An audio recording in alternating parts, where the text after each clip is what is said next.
Number 3. eBay mirror.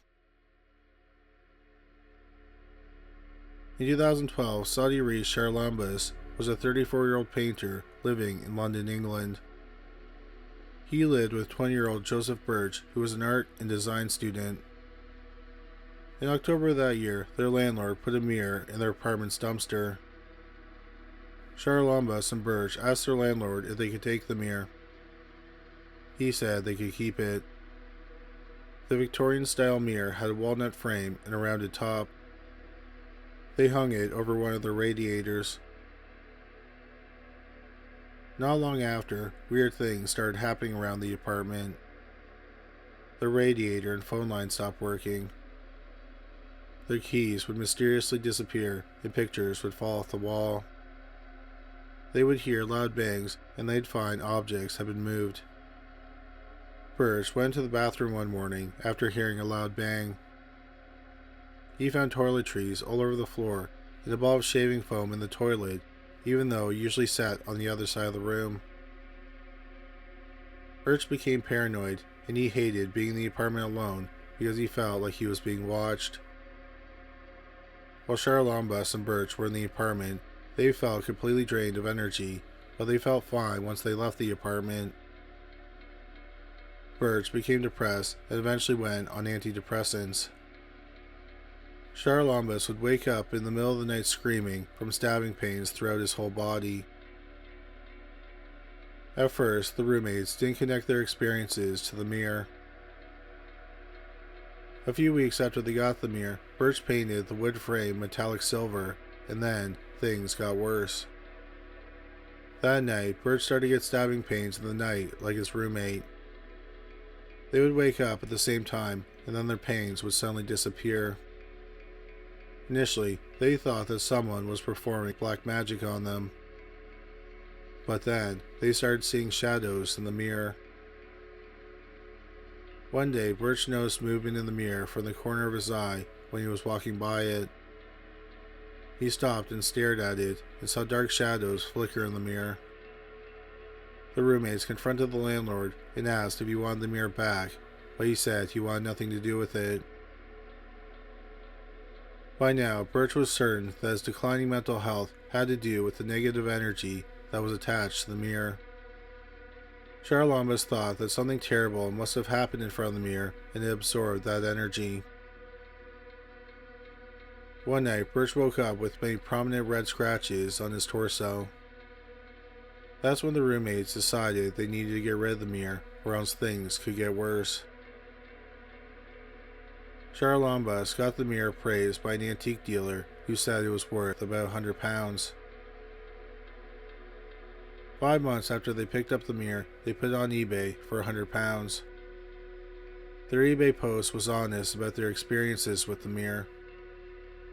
They wrote that they would wake up screaming. They regularly had a sense of impending doom, and the mirror brought misery, bad luck, and financial problems. They were hoping that the mirror would go to someone with experience with the paranormal. Their eBay post had 20,000 views, and the mirror went to one winning bidder who remains anonymous. Filmmaker Edward Bowes interviewed the roommates about their experiences. He adapted their experiences into the 2014 horror movie, The Mirror. The plot of the movie is that 3 friends buy a haunted mirror from eBay, and they want to catch paranormal activity so they can win a $1 million paranormal prize. They set up cameras throughout their apartment, and scary things start happening. Bose said that he doesn't believe in ghosts, but he was too scared to use the actual mirror in the filming of the movie. Charlambas and Birch were at the premiere of The Mirror at Fright Fest in 2014 in London. They did a Q&A after the screening. The identity of the eBay buyer of the real-life mirror remains a mystery. Number 2. Myrtles Plantation mirror. St. Francisville is a Louisiana town that is north of Baton Rouge. The Myrtles Plantation is in North St. Francisville and it was built in the late 1700s. Around this time, African Americans were enslaved on farms, plantations, and homes. Enslaved people were dehumanized, treated cruelly, and powerless. The original owner of the Myrtles Plantation was David Bradford, also known as Whiskey Dave. He fled the U.S. to avoid being arrested and imprisoned during the Whiskey Rebellion. Some farmers resisted paying tax on whiskey, which was illegal. In 1820, the mansion was sold to Bradford's son-in-law, Judge Clark Woodruff. 4 years later, he turned Myrtles into a cotton plantation after struggling in the indigo and tobacco industries. The legend goes that Woodruff had an affair with a house servant named Chloe. Chloe eavesdropped on the family's conversation and was caught twice, so Woodruff cut off one of her ears. She was then forced to work in the kitchen. She wore a green head wrap and a dangling earring where her ear should have been. One day she made a cake with poisonous leaves in the hope of making Woodruff's daughters sick. She wanted to nurse them back to health to ensure Woodruff saw her as valuable in the house. Another version of the story is that she wanted revenge on Woodruff. Nevertheless, she put too much poison in the cake and killed Woodruff's kids and his wife, Sarah. Chloe told the other enslaved people what she had done. The other enslaved people were afraid that they would somehow be accused in the plot, so they dragged Chloe from her bed at night and they hanged her. Then they threw Chloe's dead body in the river. The mirrors inside the home were covered so that the dead souls of Woodruff's wife and daughters wouldn't get trapped. However, one wasn't covered and it's said to hold the souls of Woodruff's family. Since then, people have seen children's fingerprints and faces in that mirror. People also see claw marks on the mirror. It's believed that the marks are from Sarah trying to get out of the mirror. Foggy shadows appear in the mirror rather than on it. No matter how often the staff cleans the mirror, handprints still show up on it. The owner even replaced the glass, thinking it might have had a flaw, but the marks returned. At one point, the 5-foot gold mirror flew across the hall and hit the owner in the head while he was painting the hall. In 1922, the owners took a photo of the outside of Myrtles Plantation to get insurance. The owners sent the photo to the insurance company. The company rejected their photo, saying there couldn't be any people in the photo. In the photo, it looks like there's a translucent woman standing in between two of the buildings. Many people say it's Chloe. In 1995, a researcher looked at the dimensions of the apparition and found that the measurements were those of a human. Today, the house is a bed and breakfast that offers tours. The bed and breakfast offers talks about the hauntings on its tours. Myrtles Plantation is considered one of America's most haunted houses. Number 1. The Farnsworth House in Mere. Gettysburg, Pennsylvania is the site of the deadliest battle during the Civil War. About 50,000 soldiers died between July 1st and July 3rd in 1863. Today, the city is haunted by spirits of fallen soldiers and Civil War nurses. It is not unusual for people to see apparitions and hear phantom cries. Even with this history of violence, a murder about 50 years after that battle shook the community. Clarence Raymond Collins was only 17 when he married in 1917. His wife, Carrie Biddle, was 18 and 5 months pregnant. She gave birth to their son, William Eugene Collins, a few months later in Gettysburg. Clarence acted like his wife and son didn't exist, so Carrie soon moved in with her mother. Somehow, Clarence eventually got into human trafficking women. In 1917, he was charged with smuggling women across state lines for the purpose of prostitution. He had brought 2 women from Gettysburg to Charlotte, North Carolina. But the charges were dismissed because it turned out that the women had paid Clarence for the transportation.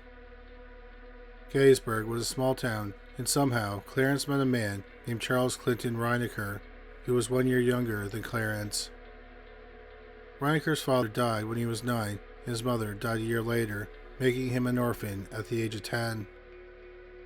Reinecker lived with his 2 brothers and 3 sisters. In 1918, Clarence was 18 years old, and Reinecker was 17. They were known around town for being disorderly. They knew of a local tour guide named George Bushman. Bushman was 57 years old, with a wife, a daughter, and a son. He also had a nice car. The rumor in town was that Bushman carried a lot of money on him, maybe as much as $2,700. Accounting for inflation, that is nearly $50,000. On October 14, 1918, a bystander heard Clarence and Reinecker talking about how Bushman was going to get it. On October 16th, around 8 p.m., Clarence and Reinecker asked Bushman to bring them to Carlisle. Carlisle is about 35 miles north of Gettysburg. Bushman agreed to drive them for $12. The men said they paid Bushman $5 when they got into the car and the rest when they got back. Bushman agreed, and he drove them to the YMCA in Carlisle. Collins and Reinecker got out of the car and went for a walk. On their walk, they decided they should kill Bushman and rob him. Collins handed Reinecker his .38 caliber pistol. They got back into the car around 11 p.m. and headed to Gettysburg. Collins sat in the passenger seat and Reinecker sat in the back. While Bushman was driving, Reinecker shot him in the head. Bushman had been driving slowly and he slumped over the steering wheel after being shot. Clarence hit the brakes and stopped the car. They put Bushman's body in the back of the car and searched his pockets. They grabbed the $5 they gave him for the ride and found another 80 cents. They missed the $25 Bushman had in different pockets. Then Reinecker shot Bushman in the chest just to make sure he was dead. Clarence and Reinecker thought that they could leave the state and sell the car for $1,200. So Clarence Collins hopped in the driver's seat and Reinecker in the passenger seat, and they drove to Gettysburg. Then Clarence thought of a plan to dispose of the body, so they turned around and headed back to Carlisle. They spent most of the $5.80 on gas in Carlisle. Then they headed to Harrisburg, which is about 25 miles northeast of Carlisle. Then they drove into Harrisburg and stopped on the side of the road next to the river. They put Bushman's body in the weeds near the water. Then they drove to Philadelphia and sold Bushman's car. Clarence used the name George J. Sherman at the car garage, and he said he was from Gettysburg. Clarence would have come back the next day to get his money from the car, but he was afraid to go back to the garage, so he didn't end up getting any money. The staff at the garage thought it was weird that George J. Sherman never came back for the money, so they reported the car to the Philadelphia police. On October 17th, the day after the murder, 2 highway workers found George Bushman's body and they informed the police. Bushman's body was examined and $25 and a note with his name were found in his pockets. During their investigation, the police learned that Collins and Reinecker talked about killing Bushman a few days before he was found dead. Clarence and Reinecker were arrested in late October and they confessed to the murder and car theft. Collins told the police that Bushman's car was in a car garage in Philadelphia. Collins and Reinecker had separate trials. Clarence's trial started on January 29, 1919, and lasted 2 days. The jury deliberated for 1.5 hours. Clarence Collins was found guilty of first-degree murder. Reinecker's trial started on February 7th. 3 days later, Charles Reinecker was found guilty of first-degree murder. They were both sentenced to death. They were sent to Adams County Jail while they waited on death row. Clarence decorated his jail cell with paintings. Clarence Collins and Charles Reinecker died in the electric chair on April 25, 1921. Collins was 21 and Reinecker was 20. Decades later, the owners of the Farnsworth House Inn bought a mirror from the estate sale from the house where Clarence Collins grew up. Built in 1810, the Farnsworth House Inn was a shelter for Confederate soldiers. It housed the sharpshooter who killed the only civilian who died during the Battle of Gettysburg. There were more than 100 bullet holes in the walls, and many soldiers died in the building. After the battle, the house was used as a hospital. With so much death and violence, the bed and breakfast was already haunted by the time the mirror arrived. The owners of the inn said that 16 spirits haunt the building, including an 8-year-old boy, soldiers, and a midwife. Staff and visitors have seen apparitions or shadows walking around inside and outside the building nearly every night. Visitors have seen the apparition of the midwife and have felt her tuck them into bed. People have heard disembodied breaths, voices, and footsteps, and smelled cigars that no one was smoking. One of the most common paranormal occurrences is people hearing a jaw harp being played in the attic in the middle of the night. After the mirror arrived, women staff and guests at the hotel were attacked. Staff said they had recently experienced new activity, especially in the basement. One staff person was in the basement and felt someone pinching her arm. She moved and still felt the sensation. She then pulled up her sleeve and she had pinch marks. Men will look in the mirror and see someone who doesn't match their reflection. A woman who took a photo in front of the mirror looked at the photo and she saw she had a black smile across her face. Paranormal investigators from the show Kindred Spirits investigated the hauntings of the Farnsworth House Inn. The investigators said that mirrors can be used as a way for spirits to communicate with the living. They can also be used as portals for dark spirits or demons to enter our world. The investigators brought an antique dealer to find out more about the mirror. The dealer thought that the ornate gold frame was from the 1900s and the mirror was from the 50s or 60s. So if the frame was from the 1900s, then it had nothing to do with the Civil War. It is thought that the frame was originally made for a painting and the mirror was added later. The paranormal investigators researched the Collins family and found out that Clarence Collins used to be a painter. They thought that this frame could have housed one of his paintings. It is not known what the painting looked like or why it was taken out of the frame and made into a mirror. The paranormal investigators conducted an EVP session and asked if any new spirits were hanging around the Farnsworth house. When they listened back to the audio recorder, they heard a voice say, "Yes." Then they asked where the new entity in the Farnsworth house came from. A voice on the recorder says, "Mirror." The investigators saw an apparition of a man who looked like Clarence Collins in the basement near the mirror. They believe that Clarence Collins, the sex trafficker and murderer, is the one haunting the basement of the Farnsworth House Inn. The investigators thought that the tours of the inn were feeding the dark energy of the mirror. They said that the attacks on women would only get worse. The owners agreed to move the mirror. It's now in an undisclosed location.